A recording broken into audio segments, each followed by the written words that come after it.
Thank you very much.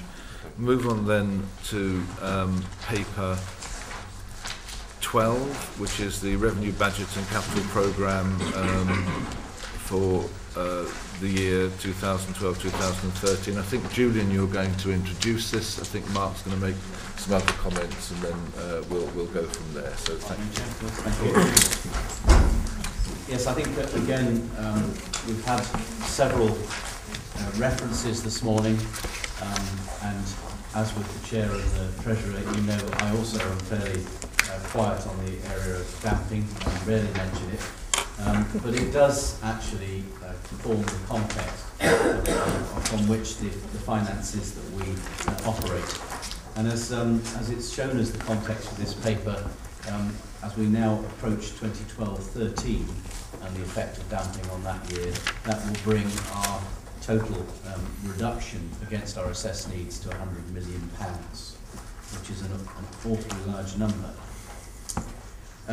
I did take the opportunity of sort of challenging the fact that from a government funding point of view, whilst they are very, very keen to for the forces, police, constabularies and authorities should not salami slice their budgets in order to meet CSR, they absolutely take absolutely no regard to the position of forces relative to things like damping, the amount of procurement savings they've made, the amount of outsourcing or private partnerships they've already entered into, the amount of council tax versus funding. In other words, there is no context taken when taking an arbitrary position on cutting. And of course that's what's happened. The cuts have been applied equally across every force, irrespective of special conditions or the position that they're in. So we know about this. We've faced it for a number of years, but it's particularly hard in the context of that to continue damping at that level, to find the areas of saving required to balance the budget. We've always, however, taken it on the chin and risen to the challenge, in my belief. And what we have here is the budget proposal for 2012-13, which continues to present a balanced budget, having addressed all those requirements. And I'd like to take you through that on a fairly steady pace through the paper.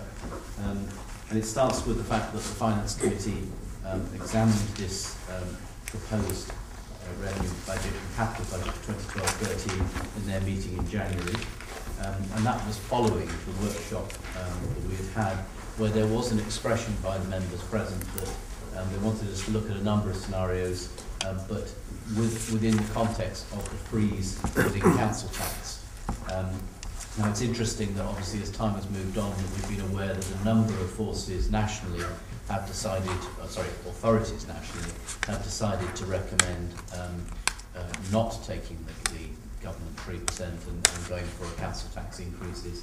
And one of those was only announced yesterday with Surrey, who incidentally are a net receiver of grant of damping, so they're a positive, and they're I believe their bandee is in excess of £200 per individual, and yet they've still taken the decision to not take the 3%, purely on the basis that they see that second year where the 3% disappears is a cost.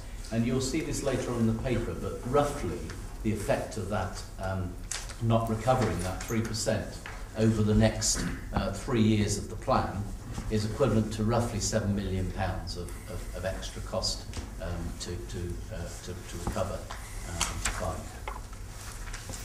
fund. If we go on to look at the general funding position, we've seen £12.4 million coming off our revenue grant funding, but coupled with a small increase in our capital funding of £0.65 million. That, however, it has to be taken into context that it had already come down from 10-11. We therefore take our total revenue government grant funding of overall £180 million, which includes the neighbourhood policing grant, which is the last year of that at £7 million, and total capital grants of 2.5. As we move into 2013-14, that neighbourhood policing grant, as you are all aware, will be subsumed into the overall policing grant. If we turn the page then and look at the medium-term financial plan, which is paragraph 19, we start, and this is where I will go into a little bit of detail about the build-up. We start with a continuation budget of £280 million. That's our starting point for 2012-13. And we have a number of things that we have to add to that. I just want to take you through those so that we're aware of why the 280 million doesn't just come down as a result of savings, it has to go up first. The first thing that we look at is the pay and staffing arrangements. And of course there are no pay awards for police officers or staff. And I think the general public would recognise that, you know, if there are pay freezes, then budgets don't go up. But of course they do. They go up because national insurance, which is an increase on the government, the rate required for employers. It's gone up as a result of the actuarial evaluation of our pension fund, which we have to meet.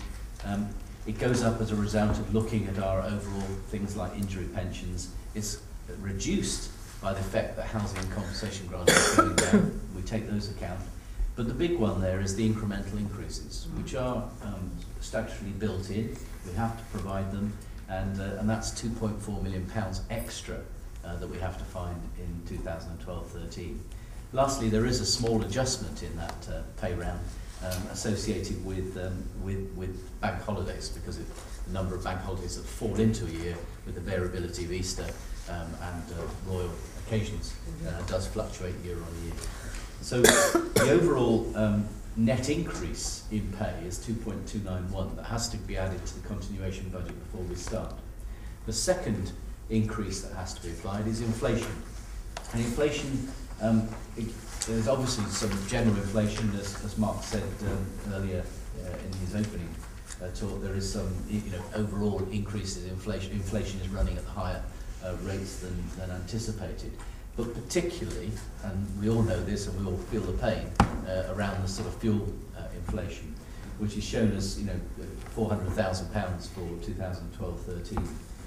The constabulary isn't complacent here. We are reducing our inflation, or the effects of inflation, by reducing vehicle numbers, going for more more fuel-efficient vehicles. We've different policies in vehicle tracking that we're trialling, all of which are aimed to reduce our overall costs associated with fuel. One point that I should relate back to pay, of course, is the Windsor effect, and Colin did mention earlier that I would be just touching on it, and we've also had reference from Rod's presentation that Emma is chairing a goal group where they're looking at all the individual elements of Windsor Part 1. When we started to write this paper, we had the overall impression, admittedly, that not all the numbers were in, and certainly not all the details, that there looked to be savings of around £1 million. I have to say that having looked at it, if Windsor was designed to simplify police regulations, well, it's passed me by. If it was designed to save money, well, it's also passed me by. I cannot see at the moment. I mean, time will tell when we've actually worked through the numbers. But if I give you an example, part of the thing was the fact that SPP was being taken away, which they'd already done partly by taking the grant away 2 years ago. Sorry, yeah, a year ago. Actually, when you look at it, there is a transition grant that's been introduced, subject to police officers being paid for unsocial hours later on from 2014. But up until that point, the transition arrangement looks as if it will cost at least, and if not more, than the current levels of SPP. The second item is around bank holidays, where the idea that instead of having 9 or 10 bank holidays in a year, which you pay double time if officers have to work on it, they would introduce a lesser number, 7, and allow officers to choose when they could take those bank holidays. Well, if they all took different numbers and were never rostered on those days, then actually we as a constabulary, and constabularies everywhere, would save money against their overtime bill. But the fact remains that there is no account of that. It may be that we'll all take it on the same days, and there is, you know, at very worst, if we had to roster everybody who'd taken that, it would be something like 2.5 million, 3 million pounds. Sorry, 3.5. Yeah, thanks, Emma. So the swing is between a sort of 1.5 million saving to 3.5 million pounds just on that one item alone. So I'm sorry if I spent a little bit of time on that item, but it's just to show that the complexity that is, you know, it was already complex. Time and attendance when I came along to the force always amazed me when I first joined here, but the complexity of new arrangements is no less complex. You know, I think we will have to work through those numbers to see how we can work them into our future year's budgets. So I've talked about pay and I've talked about inflation.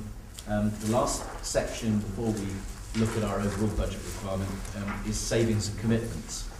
Now here in paragraph 31 is a whole group of a table rather of where those savings and extra costs come in and commitments come in for 2012-13, and later paragraphs go in to explain where those are. So I'll go through them very quickly, or the main ones anyway. In terms of procurement savings, that just reflects our overall the overall movement of procurement savings year on year, but it's in line with our budget projections, so that's not a problem. Revenue cost of capital programme reflects where we incur capital, and I'll mention that later. We have to put in an MRP provision, but we also have to reflect if there are impacts on our revenue budget for things like, for estates, it would be things like heating and lighting or utilities or extra rates or rent associated with those buildings, and those have to be plugged in as well. Cost of borrowing, that's actually shown as an improvement here because our borrowing is lower than anticipated and is also at a good rate of interest relatively in a very, very poor rates available, but we managed to do that better than budget approach. But there is an item there which is called growth, and you might say, well, why have you got growth in the current situation? And that's really two main items. One is Zephyr, where there was a recognition across the whole region that the cost of Zephyr from setup, in terms of particularly the salaries of the people, very experienced officers joining that team, were higher than the midpoint. So there's been an adjustment following the first year annual review of Zephyr. And the second one is on impact. And impact was referred to earlier in the presentations, where we, under John's leadership, really have very strong representation in integrated offender management. We really lead the way on it, but a lot of it is based on partnership money, which is disappearing and moved away. And certainly, this constabulary feels that if we're to able to continue the element of money that goes towards that support can be met within our current budgets, then that's something we should be trying to do. We then move on to savings, and I'm not going to go into phase 1 or phase 2 savings, but it's fair to say that those continue. We delivered them on time, well ahead of time actually, and I'm very pleased. I announce when I do the sort of monthly review how we're actually fully on target of having achieved those against budget. But the big one, of course, is phase 3 savings, which was 10.7 million. Now that actually represents, it's based on the table which is on page 8, which is showing overall savings for phase 3 of 12.3 million. Now we've taken a sort of view that not all of those could be delivered exactly in the first year. There is some risk around that in terms of phasing, and therefore we built in 10.69 million of that 12 million into our a saving target for 12-13. I think if we move on then to the fact that taking the council tax freeze for the freeze grant for 12-13 of 2.876, which is this the 3%, if we take it, will give us a benefit, one-off benefit of 2.876. You can see it reversing out in 2013-14. And it's similar to the item above that for 11-12. The council tax grant of 3% was given to us last year. 2.5% was given to us last year, but we've reversed it out in 2015-16, because until we hear otherwise, the government hasn't committed to continue that funding beyond the current CSR period. So we have to assume that funding is lost, just as we're going to lose the 3% should we take it next year. And that has to be reflected in our budget requirements. So that's,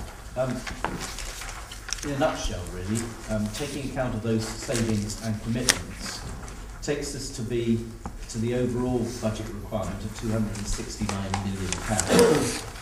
And we know from our grant funding that we've got 172 available, and that leaves us with £97 million, which has to be found from other sources.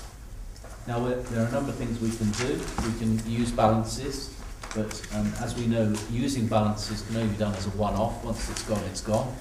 WYSIGOG, I think it's called.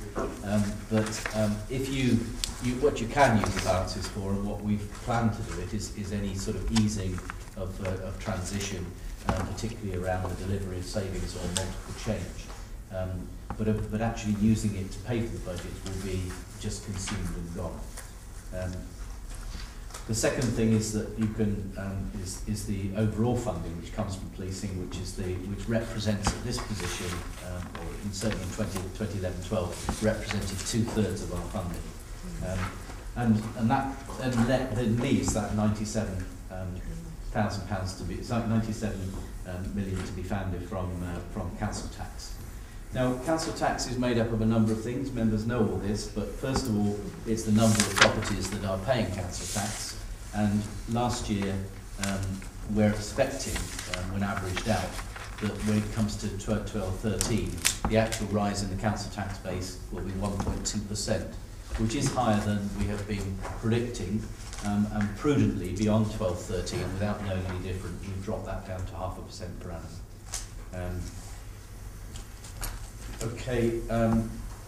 You know about the freeze. We've now really got to turn to the impacts of the. The last point about the council tax collection fund was that we have annually get told of whether there is a surplus or a deficit on that fund, and we are currently adjusting to £989,000 in 2012-13 for the collection fund surplus. And that means that if we look at in paragraph 51, the column, paragraph 51, the column for 2012-13, we've assumed no increase on that deficit, and that comes to 98.8 million, and that means we have an overall deficit in 2012-13 of 3.771. Those years might be. Yeah. Yes, they're a year out. It's the years that's showing on the top of that column. I apologise, members. So column 1 with the collection fund shows 97 million and a balanced budget. What it then shows beyond the MTFP is that we, even taking into account of those savings, that we have 3.8 million to find in 2012-13 and a further 5.8 million to find in 2013-14. And because 2014-15 is the first year of the new CSR, that actually means that we have to find £12 million at that point.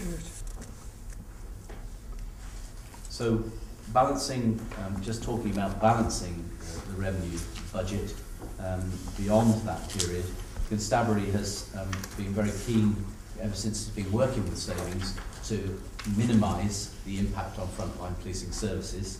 And a lot of our savings have been based around looking at just how we can do things differently without impacting those services. As we move into those harder and harder hits further on, obviously that becomes more difficult not to affect frontline. But again, we do all we can to make sure that we're shaping our service to deliver the best policing for our communities in the best and most efficient way possible. It also becomes a challenge because, as again, members know, police officers can't be made redundant. There is no redundancy aspect to it. We as a force have chosen not to invoke Regulation A19, and in fact there are some legal challenges at the moment around 2019. And therefore we've done it, we've reduced our numbers where appropriate using natural turnover, limiting recruitment and transfers out of the constabulary, and obviously not taking transfers in, etc. And as a result of that, you're able to at least keep a pace of where those opportunities arise in terms of vacancies to manage the saving profile. If savings targets become too high, then obviously you have to try and find those posts, and that's going to be more and more difficult in terms of the availability of people moving through the organisation. We still have the opportunity to make staff redundant if that applied, but it becomes more difficult in the overall mix.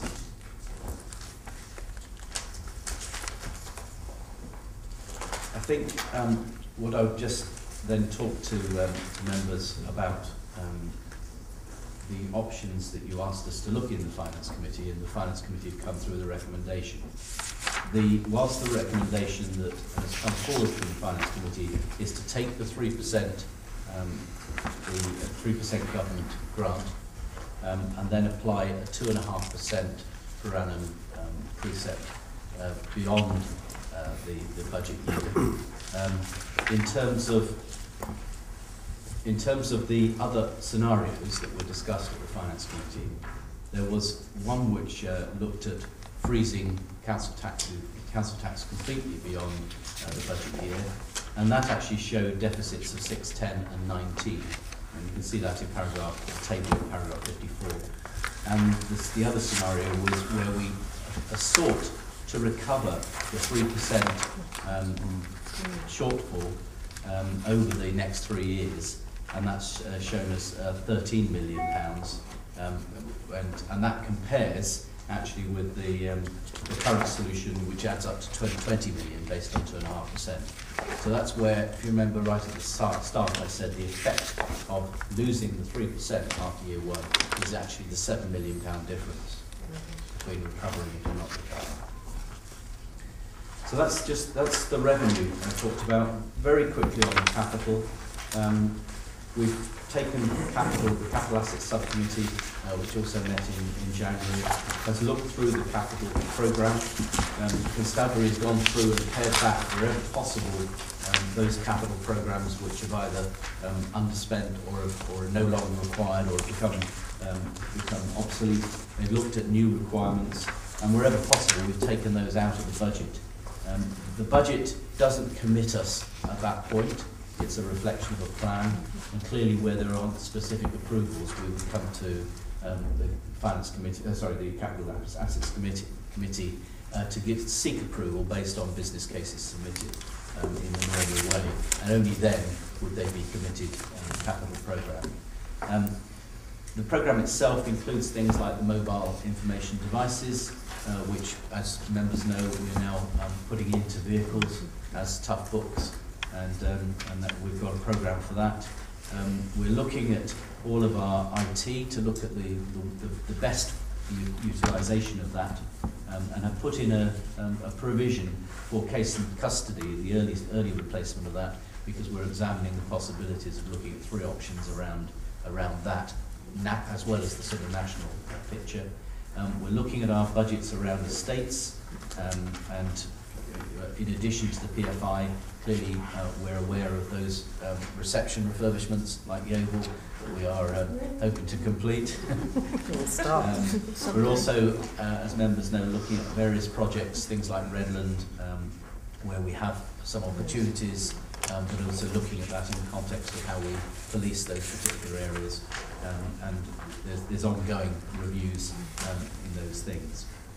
Once we take the capital programme, we obviously take the impact of that, whether it's the revenue cost, whether it's the interest, or whether it's the MRP, and build those into the revenue budgets and MRP that you've seen in front of you. I think I've probably spoken enough. Obviously take questions later, but I think Mark, you want to... Yeah, thank you. I think that was really helpful and clear explanation of a very complex picture, Julian. Thank you. Before we move into discussion, we need to be mindful of the Section 25 statement from the Treasurer. So I'll ask Mark to take us through that now. All right. Well, we're talking about the second year of a CSR period, and so first of all, let me say, extremely well done to the force in terms of achieving year one and the savings that are required there, and also for putting together a balanced budget for year two. And indeed, in year one of the CSR, we're likely to actually underspend our budget because of the pace that we're pushing through the savings to meet the requirement for future years. And what I do need to remind members is that we will use that underspend to boost our reserves where we can. So the Finance Committee agreed to boost the general reserve up to 7.5 million from 6.6 million, and also that other aspects of underspend will be used to increase earmark reserves, which will help us with the transition that's required in the coming years. However, this is year two we're looking at, and we are looking here at a 4-year outlook which still shows a deficit. So as a Treasurer, that isn't the situation that you ideally want to be in terms of reporting to you as members, because it would be much better to be able to show a plan where we can see our way through to balancing the books in the medium term. And that's where I want to just make a point of clarification, that the decision in front of us today is about setting the preset for 2012-13. It isn't about setting the medium-term financial plan. However, and actually it's important to note the medium-term financial plan changes all the time, because as new information comes to us, we have to update our forecasts. For example, what happens with Windsor will materially affect our MTFP.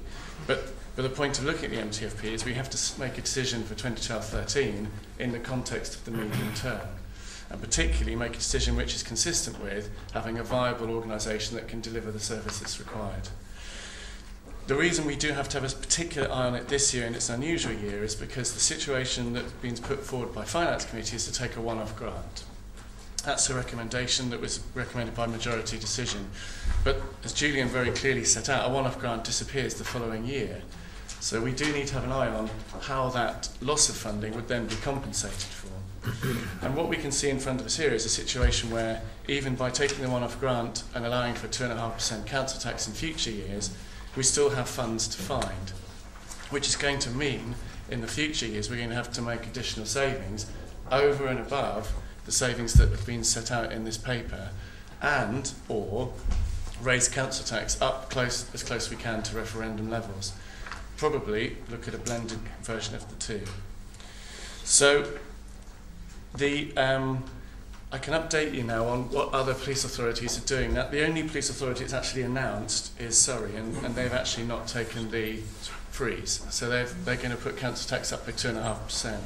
However, from the last PAT survey, including Surrey, there are 4 police authorities that aren't going to take the grant, and there are 6 that say they're unlikely to take the grant. The whole of Wales is a different situation and is raising council tax by 4 or 5%. And there are 6 don't knows. So out of the English authorities, in terms of unlikelies, knows and don't knows, you've actually got 16 authorities there that are not definitely taking the grant at this stage. We are going to be one of the first to actually make a decision today, so there are a number of others looking at it today as well. The other thing I need to perhaps just say is to look, the Finance Committee's looked long and hard at the economic climate that we're making this decision in. I don't think we can isolate ourselves from the economic situation that we are in. This is not a normal recession. In fact, it is better described as a gigantic bust after a gigantic credit boom. And that's why it is not a normal recession, because the reckless lending and unregulated lending by banks is going to take a long time to wash through the system. And the government debt now in the UK is £1 trillion. £1 trillion. And borrowing this year, although it's coming down, we're still borrowing an additional £120 billion this year. So that's a lower rate of borrowing, but it's still more borrowing. Which is why the government is very, very focused on what the interest costs of UK government debt is. Because every 1% increase in the cost of UK government debt costs us £10 billion. In fact, the interest costs at the moment are more than double the whole costs of providing law and order in the UK. So we are in a seriously indebted situation as a country, and we are not isolated from that as a local government body and a police authority. which is why this decision has to be taken in the context.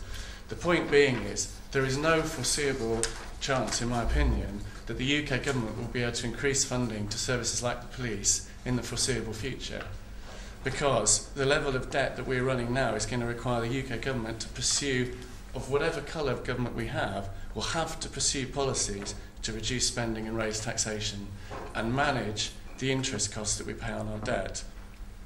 It is not a usual situation to have us bailing out major banks, credit insurers like AIG in the United States, or whole countries going bust like Iceland and Greece. These are not normal times.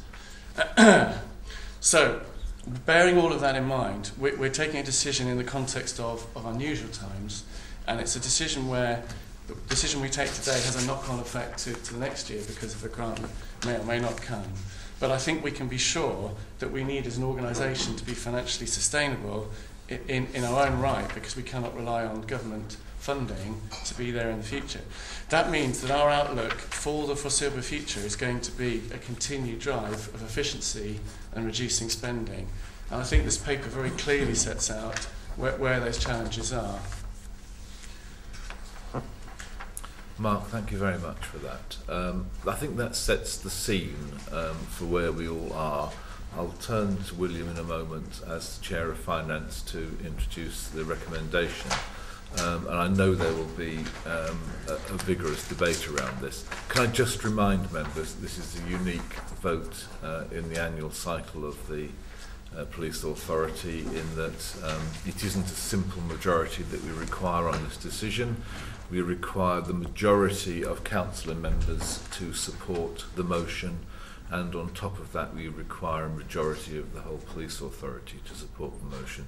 That makes the scoring a touch difficult, so when we do move to the vote, we'll have to ask you to hold your hands up and make sure that we understand who is voting for what.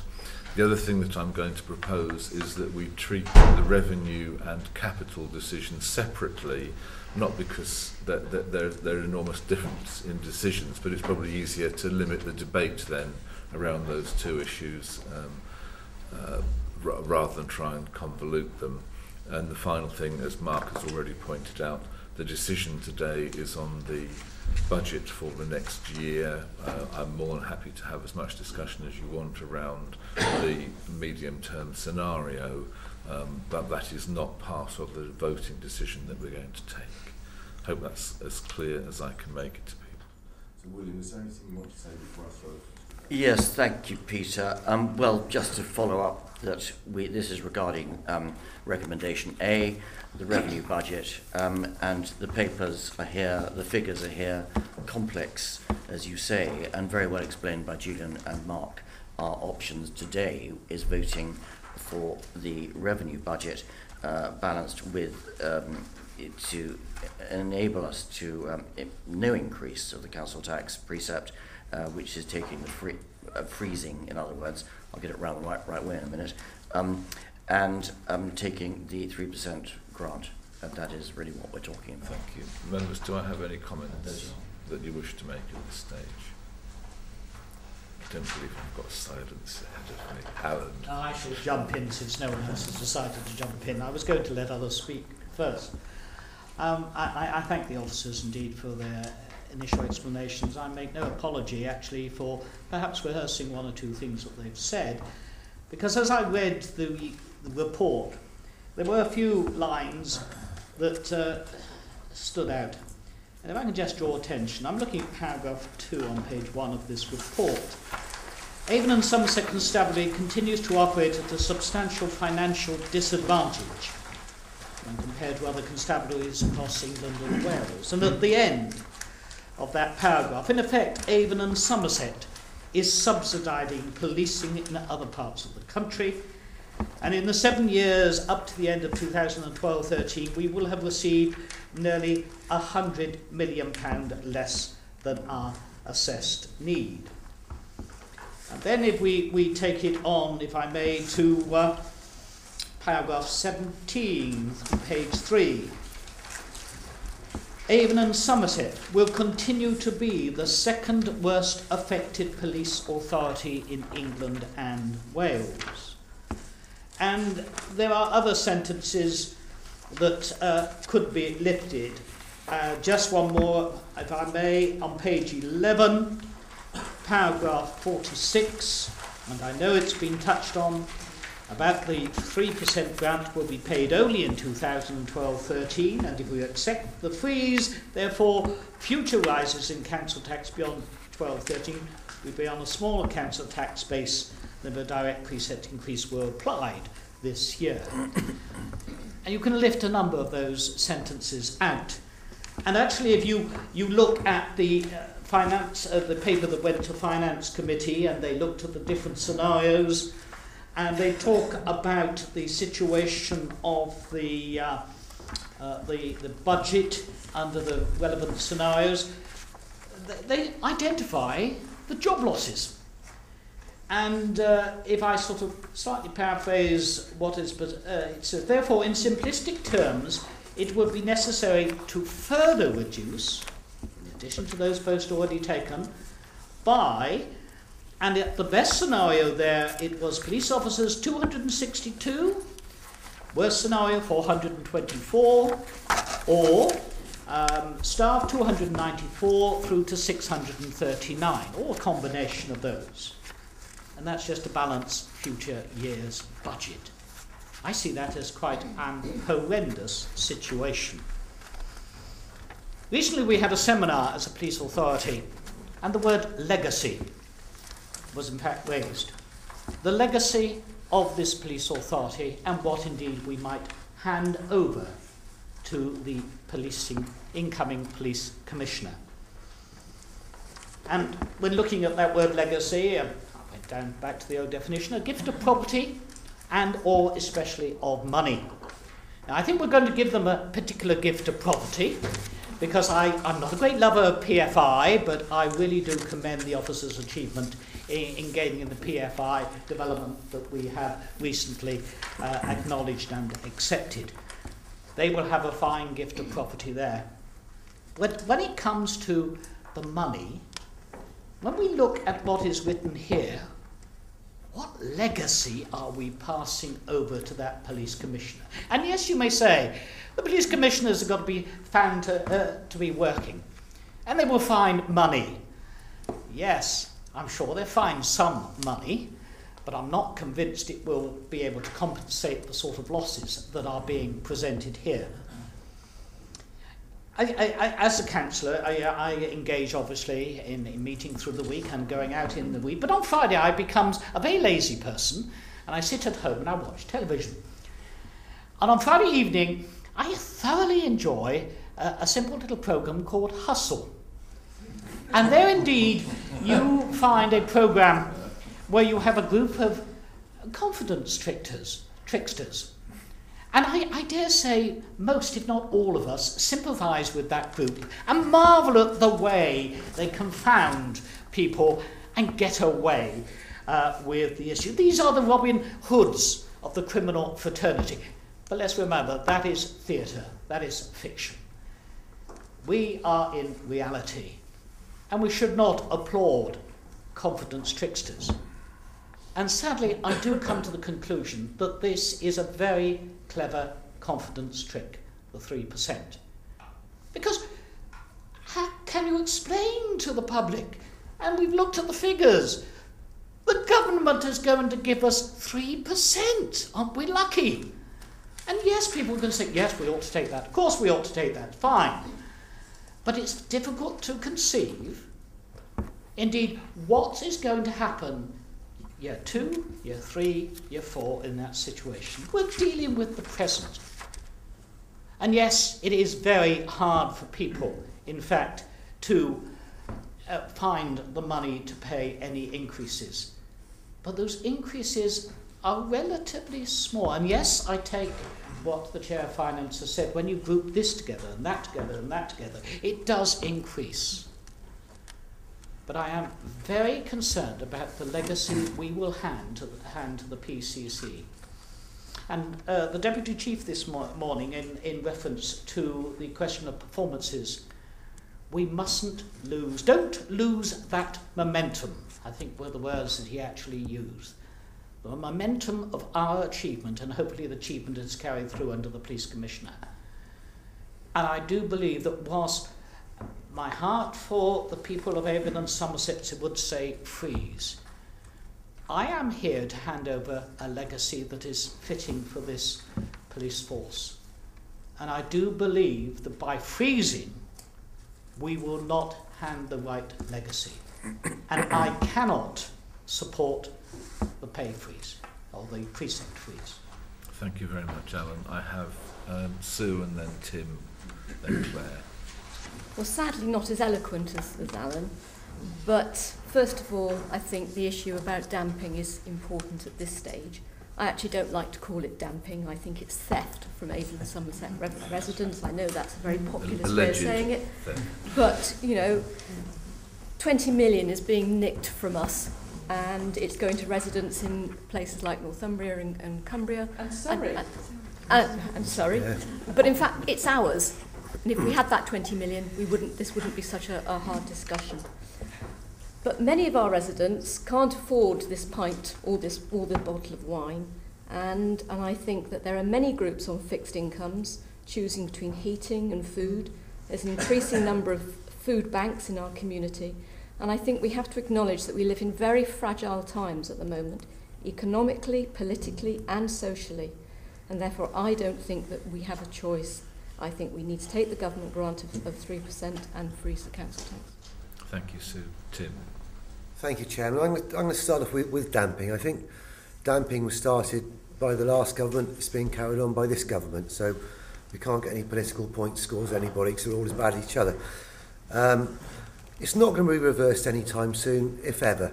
I think all we can do as councillors is try and speak to MPs. I've already spoken to one. I'm going to speak to the other one soon. That when the next round of cuts come, which I think, you know, after this, the CSR finishes, it's not going to be all whoopee-doo, win the clear now, because we're not. You've heard how much we owe. So I think the only way we can do that is try and keep the ones that have been cut now the same, and the others need to come back to us. So I think there's no chance of us going out to meet them, so they probably have to come back to us. That's the only realistic way that's going to happen, and we're going to have to work hard on that, I think, to even keep the status quo. Just going on to the bigger picture of public finance. We're sat here today, we're the police force, we look after law and order, we're the most important. NHS are sat up the road, we're the NHS, we keep people alive, we're the most important. We sit there at the council, we look after the roads. If we don't keep the roads going, no one can get there. We empty the bins, we're the most important. You've chap that works in the parks department. If I don't grow those flowers, the middle of Bath doesn't look very pretty, the tourists don't come, I'm the most important. So I think that's where we are in public finance. At the moment, the savings we're making, we're not paying anything back, we're just reducing the deficit. Everything else that we pay, even now, the money that we're spending now won't get paid back in our lifetime. It's our children, our grandchildren. I liken it to me dying, leaving 30 years on my mortgage for my kids who are trying to pay their mortgage as well. And I think that's the time that we're in. So, as much as it's difficult, we spoke long and hard at the Finance Committee. We had a debate, quite robust, and we didn't all agree. But it's my opinion, if you're on a committee and the committee comes to this decision, the decision should then probably be unanimous, and I'll go along with that decision.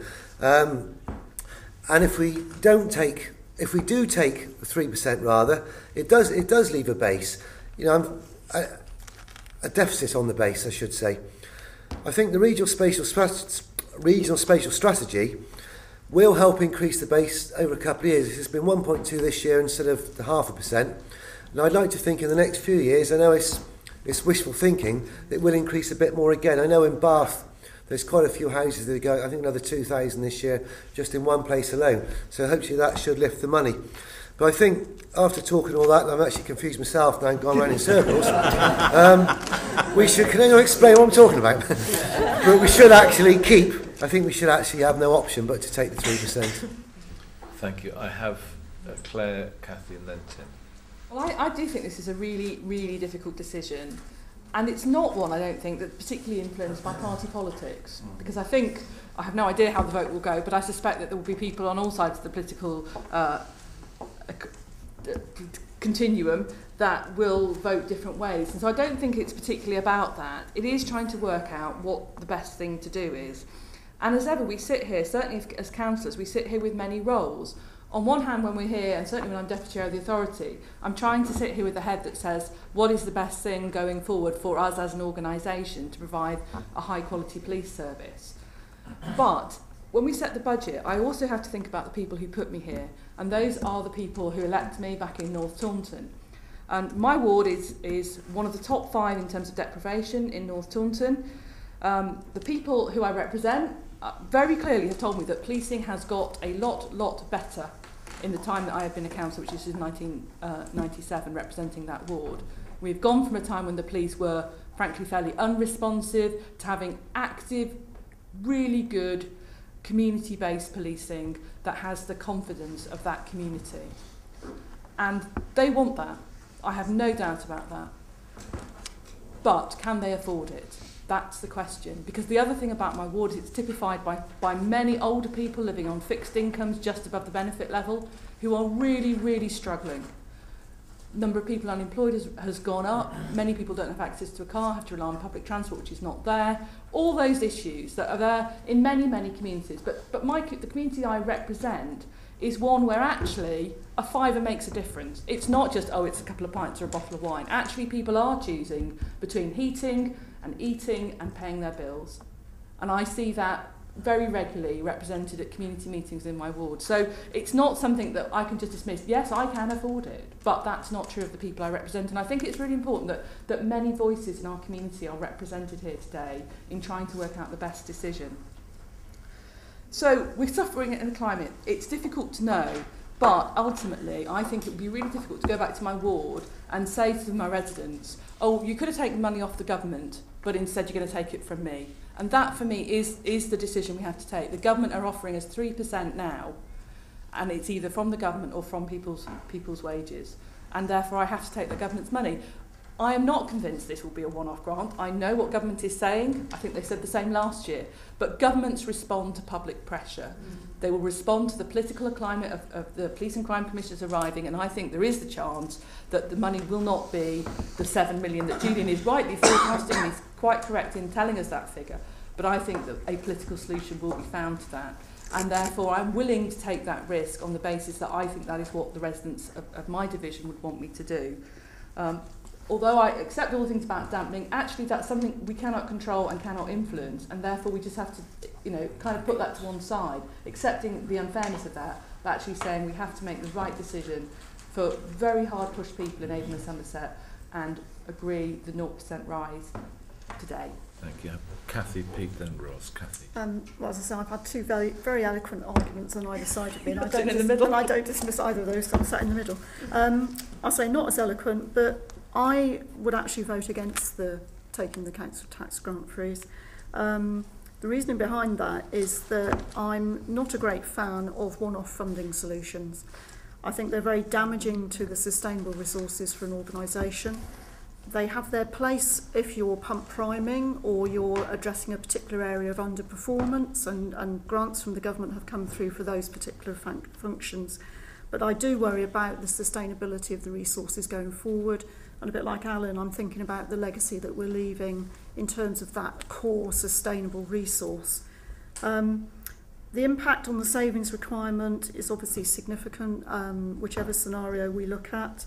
And bearing in mind 80% of our budget is around people. Lean, productive organisations, which is what Avon and Somerset has moved towards. Great praise for the Constabulary in terms of how they've addressed the need to do business process engineering, to improve efficiencies and productivity, which John's already given us a flavour of. But there is a point at which the damage of having non-sustainable recurrent funding does start to eat into the ability to be able to deliver that productivity, because the productivity does come from the people. That is our biggest resource, our biggest asset. And my view is that by not building into our sustainable baseline, we're actually going to be damaging one of our core assets and one of our core resources, and that is the staff and officers and volunteers, specials, all of those people who work so hard. So I will be going against the freeze. Thank you. Pete. Thanks, Chair. I do echo a lot of Alan's points and agree with him, very eloquently put. I have to say, I have to agree with Claire as well, that I'm here as an elected representative and I have to take that into account.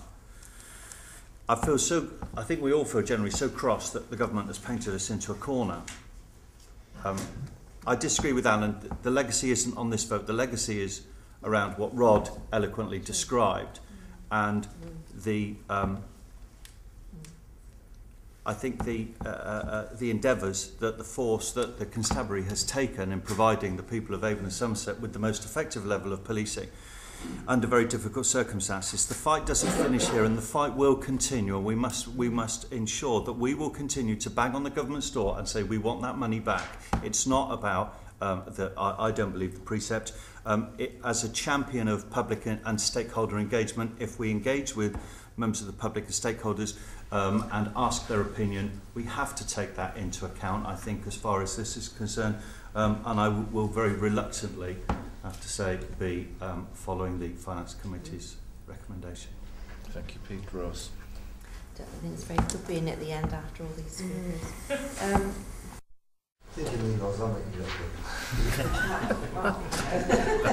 Every local authority around the table has had the same unfair treatment of damping, and we've had to make the decisions. I do wonder whether any government, whoever they are, knows that anything exists past Reading, and I don't think they do. We would be foolish, both police authority and local authorities, not to take any money offered by any government. If we don't take it, they'll think we don't need it. There is the argument that if we do take it, they'll think that we don't need it. But I think I have to go with what my own authority is doing. Like Claire, I have those issues on my ward as well. I go from those who are asset rich, cash poor, down to those who don't know where the next loaf of bread's coming from. And some of them do pay council tax because they're just on that threshold, and they still don't know whether to pay their council tax, their electricity, their gas bill, or food on the table. So for me, I couldn't go to them and say the same as Claire, that I cannot, I'm going to take your money instead of the government's. So I have to support what's being said. I think theft has been used for damping. I wrote actually here, we've been robbed. So not very much different. And I think in future we have to look very carefully at future budgets for sustainability. Yes, and it will have to be looked at. But at this moment we have to do what has been recommended. And I couldn't go any other way, even though it's given me a lot of thought and time on it, as with everyone else. So I will be supporting that today. Thank you, Ross. Is there any other member who wishes to speak? I know I'm not a councillor, I'm an independent member, but I do think we all have that responsibility to the people of Avon and Somerset to say we haven't taken the government's money, but we're taking your money. And I think it's giving, I'm sure it's giving us all pain to have to come to a decision. But I agree with Tim that the legacy that we're leaving is a legacy that's been built by Colin and the officers, and it is a very sound legacy. And hopefully the Crown Commissioner, when they're appointed, will be able to see that and carry on. But I think it will be extremely difficult for me personally, I think, or for many of us, to actually look people in the eye in Avon and Somerset and say, I'm sorry, we didn't take the government's money, but we're taking it from you. So I'm sad to say I will have to support taking the 3%. If there's no one else, I'm sorry, Jude. That's okay. I've found this one of the most difficult decisions that I've had to take. And I am literally swinging both ways in terms of the conclusion I'm going to come to. But I think, in the end, I'm going to conclude that we should take the 3%. I think the government is extremely clever in what it's doing at the moment, and I think it's manipulating people into a position where a lot of discomfort lies around the decisions that have been taken. I'm concerned that the economic situation is a lot worse than people actually think it is. And I'm coming down, I think, in terms of the fact that I do not even know by next year what the economic situation and the impact of that will have on us, never mind at the end of the CSR. The 3% gives us some money.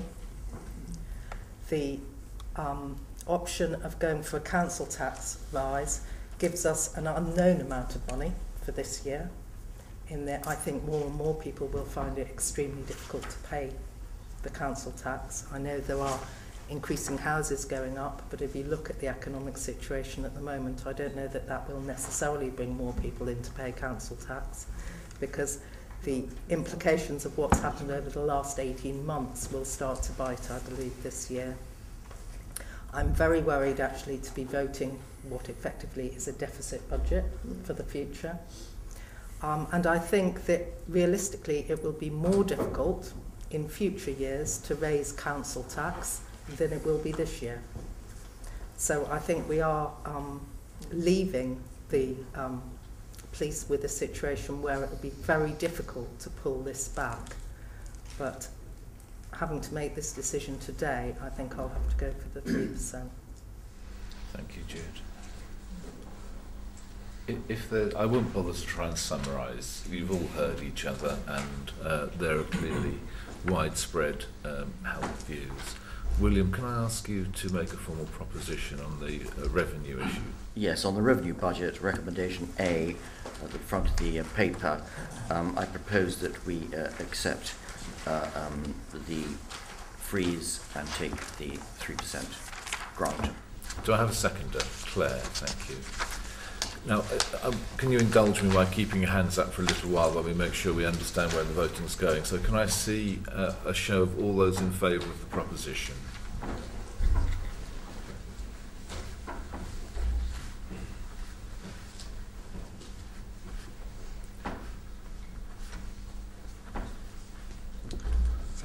Okay, and those against?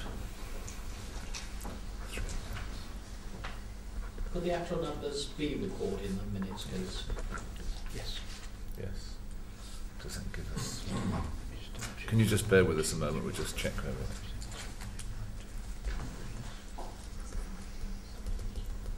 Yeah, sorry.